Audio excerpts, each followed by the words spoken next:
मनोज जरांगे पाटील यांचं मराठ्यांचं तुफान आता पुण्यातल्या वाघोलीमध्ये आहे आणि आज पुण्यातून मुंबईच्या दिशेने ते आगेकूच करणार आहे। तर मराठा आरक्षणासाठी छातीवर गोळ्या खाईन पण माघार नाही अशी ठाम भूमिका पुन्हा एकदा जरांगे पाटलांनी पत्रकारांशी बोलताना बोलून दाखवली आहे। मराठा आरक्षण घेतल्याशिवाय मुंबईतून माघार घेणार नाही असा इशारा जरांगेंनी पुन्हा एकदा सरकारला दिलाय।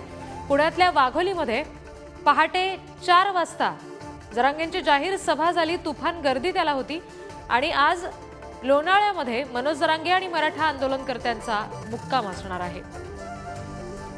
माझ्या घरावर सिमेंटाचे पत्रे देऊन काय करतो मग चौकशी करू, त्यामुळे ते निसर्गात ते भंगारात पिकत नाही सिमेंटाचे पत्र, त्यामुळे ते आपला नादच सोडून दिला आणि आपण मरायला तयार आहे। शेवटी ते कुठे येतील, मरणाला भेटतो का, मरण तर मी आकारच घेतलं। माझा कुटुंब बाजूला सारलंय मी आणि समाजाला मायबाप मानलाय। मी मरायला पण भेटणार, तुम्ही काय करणार? गोळ्या घालणार मी, ज्या जातीसाठी गोळ्या सुद्धा द्यायला तयारी, पण आरक्षण घेतल्याशिवाय तुम्हाला सुट्टी नाही। प्रतिनिधी विक्रांत शिंदे यांच्याकडून अपडेट्स घेऊया। विक्रांत, सध्या मनोज जरांगे पाटील नेमकं कुठे आहेत आणि आजचा त्यांचा हा पायी दिंडीचा प्रवास नेमका कसा असेल? रिद्धी, खरं तर आज ते मुक्कामासाठी वाघोलीमध्ये आहेत, पुण्यातल्या वाघोलीमध्ये। खरं तर संध्याकाळी 8 वाजता त्यांनी वाघोलीमध्ये पोहोचणं, तिथे सभा घेणं आणि त्यानंतर मुक्काम करणं अपेक्षित होतं, मात्र अपेक्षेप्रमाणे घडलं नाही। आज पहाटे 5 वाजता ते वाघोलीमध्ये पोहोचले, त्यांनी सभा घेतली, साधारण 5:30च्या सुमारास ही सभा संपली आणि त्यानंतर ते आराम करण्यासाठी म्हणून मुक्कामाच्या ठिकाणी गेले।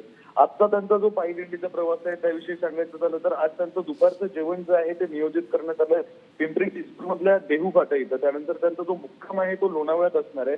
मात्र हे सगळं नियोजन असलं तरी सुद्धा त्या नियोजनाप्रमाणे गोष्टी घडत नाहीयेत, कारण मराठा समाज जो आहे, मराठा आंदोलक जे आहेत ते मोठ्या प्रमाणावर रस्त्यावर उतरलेत आणि प्रवास जो आहे तो ठरलेल्या वेळेत ठरलेल्या गतीप्रमाणे होत नाही, अतिशय संथ गतीने प्रवास होतो आणि त्यामुळे दुपारच्या जेवणाच्या ठिकाणी पोहोचायला जवळपास संध्याकाळचे 7 ते 8 वाजता, जिथे संध्याकाळी 7 ते 8 वाजता पोहोचून सभा घेणं अपेक्षित आहे, तिथे पोहोचण्यासाठी दुसऱ्या दिवशीची पहाट उजाडते। त्यामुळे आज लोणावळ्यामध्ये नेमकं किती वाजता पोहोचतायत, सभा किती वाजता होते आणि त्यानंतर मुक्काम किती वाजता होतोय हे सगळं पाहावं लागेल रिद्धी जी। आणि दिवसभरातल्या या सगळ्या पायी दिंडी संदर्भातले अपडेट्स हे तुमच्याकडून जाणून घेणारच आहोत विक्रांत।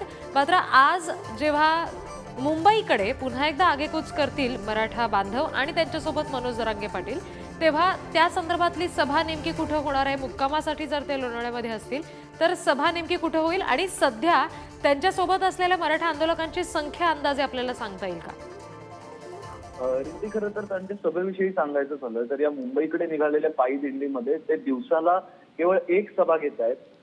ज्या ठिकाणी मुक्काम आहे त्या ठिकाणी जाऊन सभा घेतली जाते, त्या व्यतिरिक्त मध्ये कुठेही सभा होत नाही। त्याच्यामुळे त्यांची जी सभा आहे ती लोणावळ्यात पोहोचल्यानंतरच होईल आणि मग लोणावळ्यामध्ये पोहोचल्यानंतर त्यांच्या सोबत आतापर्यंत जे मराठा आंदोलक आलेले आहेत ते आणि त्याच्यासोबत लोणावळ्यामध्ये जे नवे मराठा आंदोलक थांबले असतील, अशा सगळ्यांना एकत्रितपणे मार्गदर्शन जे आहे ते मनोज जरांगे पाटील यांच्याकडून केलं जाणार आहे। संख्येविषयी सांगायचं झालं तर रिद्धी, त्यांच्या सोबत येणारे जे मराठा आंदोलक आहेत ते आहेत, त्या व्यतिरिक्त ते ज्या गावातून किंवा ज्या शहरातून पुढे सरकत आहेत त्या शहरातले जे मराठा आंदोलक आहेत ते काही जण तिथून पुढे मुंबईकडे येण्यासाठी म्हणून त्यांच्या सोबत येत आहेत, तर काही जण फक्त समर्थन देण्यासाठी म्हणून येत आहेत आणि थेट 26 तारखेला मुंबईमध्ये पोहोचणार अशा प्रकारची सुद्धा माहिती आहे। त्याच्यामुळे आकडा जो आहे तो आतापर्यंत अनिश्चित आहे, परंतु मनोज जरांगे पाटील यांच्या म्हणण्यानुसार लाखोंच्या संख्येने मराठा आंदोलक जे आहेत ते आतापर्यंत या पायी दिंडीमध्ये सहभागी झालेत आणि या व्यतिरिक्त 26 तारखेला आणखी मराठा आंदोलक हे थेट मुंबईत पोहोचतील असं त्यांचं म्हणणं आहे। रिद्धी जी, विक्रांत, धन्यवाद दिलेल्या सगळ्या तपशिलांसाठी।